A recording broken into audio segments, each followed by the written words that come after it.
BGBS অর্থাৎ বিশ্ববঙ্গ বাণিজ্য সম্মেলন আগামীকাল এই সম্মেলনের ঢাকে কাঠি পড়তে চলেছে। আজ বিকেলে চা চক্রে যোগ দিতে গিয়ে প্রস্তুতি খতিয়ে দেখেন মুখ্যমন্ত্রী মমতা বন্দ্যোপাধ্যায়। আগামীকাল দুপুরে মুখ্যমন্ত্রী মমতা বন্দ্যোপাধ্যায়ের হাত ধরেই সূচনা হবে বিশ্ববঙ্গ বাণিজ্য সম্মেলনে। দুদিন ধরে চলবে এই সম্মেলন। বিভিন্ন জায়গা থেকে উদ্যোগপতি বিনিয়োগকারীরা আসবেন, বিভিন্ন দেশ বিদেশের ফরেন ডেলিগেটস এবং বিভিন্ন বাণিজ্য প্রতিনিধিরা তারাও আসবেন। মুকেশ আম্বানি, সজ্জন জিন্দালদের মতো দেশের স্বনামধন্য শিল্পপতিরা উপস্থিত থাকবেন। অন্যদিকে জার্মানি, জাপান তথা ইউরোপের নামী বণিক মহলের উপস্থিতিতেই এই বিশ্ববঙ্গ বাণিজ্য সম্মেলন বুধবার থেকে শুরু হচ্ছে।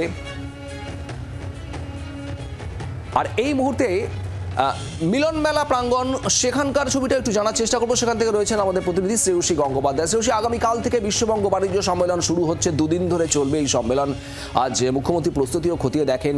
ডেলিগেটসরা কারা কারা এসে পৌঁছেছেন এখনো পর্যন্ত শহর কলকাতায়, আর সব মিলিয়ে কি ছবি উঠে আসছে এই মিলন মেলা প্রাঙ্গণেই বা কি দেখা যাচ্ছে? একেবারে দেখো, সেক্ষেত্রে প্রায় বলা যেতে পারে যে 23 সালের পরে কিন্তু এই 25 সালের এই ফেব্রুয়ারি মাসে কাল থেকে শুরু হতে চলেছে বিশ্ববঙ্গ বাণিজ্য সম্মেলন। এবং যদি দেখা যায় গুরুত্বের দিক থেকে কিন্তু এবারে বাণিজ্য সম্মেলন অত্যন্ত উল্লেখযোগ্য, কারণ আগামী বছর কিন্তু রাজ্যে বিধানসভা ভোট রয়েছে। ফলে তার ঠিক আগে বলা যেতে পারে যে এই বাণিজ্য সম্মেলনে কত বিনিয়োগ আসছে, কারা কারা আসছেন, উপস্থিত থাকছেন সম্মেলনের মঞ্চে, সেই বিষয়টা কিন্তু একেবারে উল্লেখযোগ্য। যেখানে মুখ্যমন্ত্রী তিনি কিছুক্ষণ আগেই কিন্তু কার্যত তিনি আজ ইকো পার্কে যে চা চক্র সেখানে যোগ দেওয়ার আগে তিনি স্পষ্ট বলছেন যে এক্ষেত্রে সজ্জন জিন্দাল, মুকেশ আম্বানি সহ একাধিক ব্যক্তিরা অথবা একাধিক উদ্যোগপতি বা বিনিয়োগকারী যারা প্রত্যেকবার থাকেন তারা কিন্তু কার্যত থাকতে চলেছেন আগামীকালের মঞ্চে।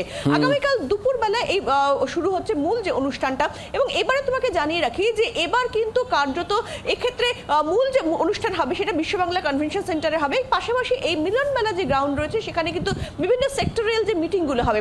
তোমাকে আমি বলি যে সেক্টরিয়াল মিটিং এর ক্ষেত্রে প্রত্যেকবারই যেরকম দেখা যায় যে কার্যত কিন্তু এক্ষেত্রে বিভিন্ন মেইন কোর সেক্টরগুলো নিয়ে কিন্তু আলোচনা হবে। এবং তার মধ্যে অবশ্যই নিঃসন্দেহে বলা যেতে পারে সাফল্যের জায়গায় যেখানে বাংলা এই মুহূর্তে গোটা দেশের মধ্যে শাড়ি উৎপাদনে কিন্তু কার্যত প্রথম রয়েছে, মাছ উৎপাদনে কিন্তু দ্বিতীয় জায়গায় রয়েছে, মাংস উৎপাদনের ক্ষেত্রে প্রথম জায়গায় রয়েছে।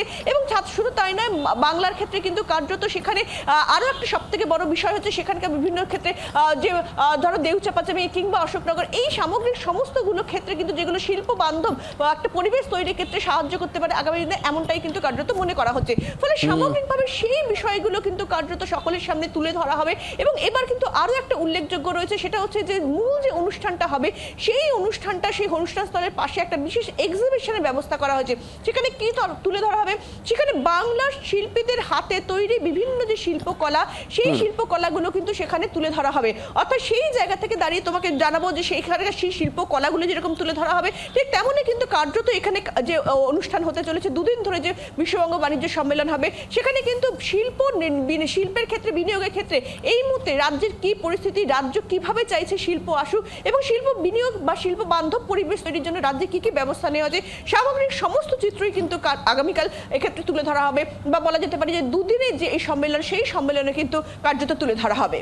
একদমই, আমাদের নজর অবশ্যই থাকবে আগামী দুদিনের দিকে। শ্রেয়সী, তোমাকে ধন্যবাদ। মিলন মেলা প্রাঙ্গণে সেখানে বিভিন্ন শিল্প সংক্রান্ত সেক্টরিয়াল মিট বৈঠকগুলো হবে।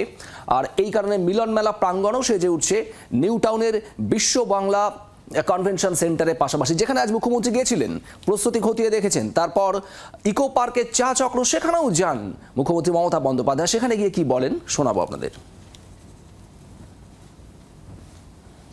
এখনো পর্যন্ত পৌঁছেছে, মানে চায় আমন্ত্রণ আর কি।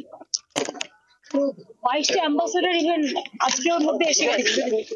এবং এটা খুব unique.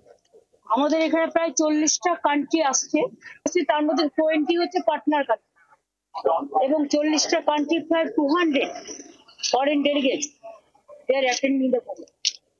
It's a unique type of programme. এখনো পর্যন্ত যেটা ঠিক আছে, আমি জানি না দিল্লির কিছু প্রবলেম আছে কিনা।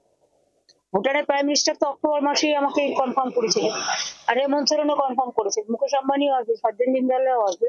আর আমাদের এখানে সমস্ত captain of the industries all তার সকলেই আসছে, সকলেই থাকে যারা প্রতি বছর থাকে। তাছাড়াও এক্সট্রা অনেক আসে। অ্যাম্বাসাডারের এতে ambassador and mission, head of the mission 25, এবং বাদবাকিটা আসবে সব মিডনাইটে। বাংলার আওয়াজ, বাঙালির আবেগ। জি 24 ঘন্টা।